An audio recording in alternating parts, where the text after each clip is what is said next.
Hey everybody, sharing Black History Month, my Black life experience, my original work, my tears.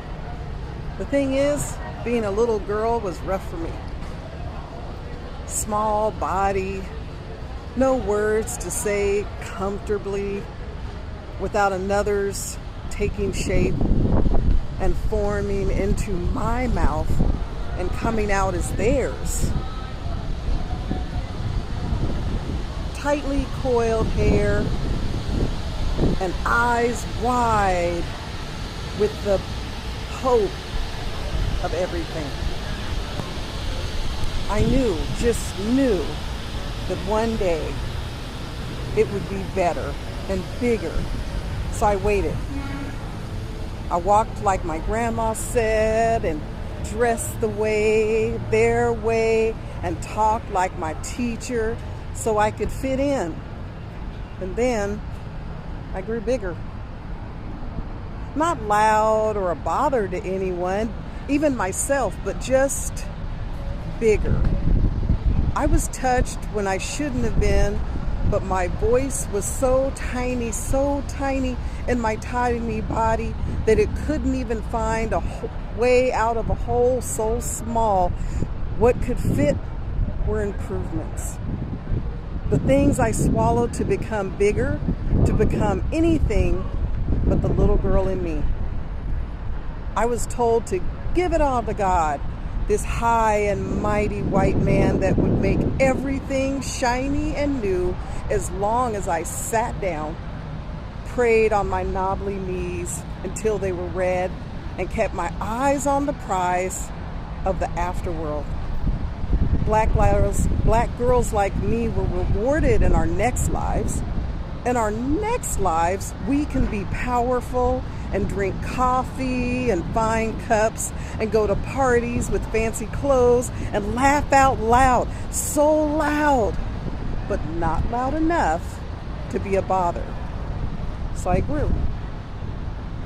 I studied and grew and stayed quiet when it mattered and learned to tell the difference between friend and foe, between blood and love relative, between right and wrong, and all it got scrambled in my head until I realized it didn't matter. What matters is this. Just writing it down, saying it out loud, showing my belly, cutting my hair. No, ma'am, I won't be putting any more hair grease in my head. And by the way, I'm not combing my hair today either. It's saying yes to what feels good in my body and no to anything that tries to shoulda me.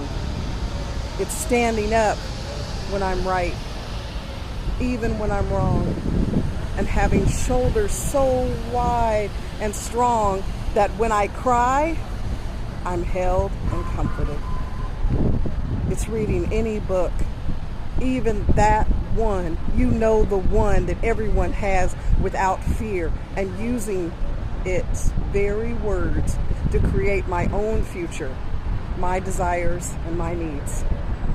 It's being black enough to be me and making you just a little nervous about it. It's being kind, loving myself enough to love me and care for you, but not more than I care for myself, because self-love is real, and being weak is just as powerful as being ferocious. So I'm not going into a closet. No. I'm not listening to your lies. No. I'm not allowing your words to come from my mouth. I won't apologize for who I love or don't invite into my space any longer, because they just don't deserve me anymore. This joy that I have, the world can't take it from me. The world can't take it, and the world can't take it away. I'm big enough to take care and love and honor and proudly be the little girl that I was. And that is the woman in me. Thank you. you for watching. Be sure and subscribe, share, and follow. I love being a Black author. I love being a Black poet. I love being able to share this information with you on Black History Month, because it's not just this month, it's every month.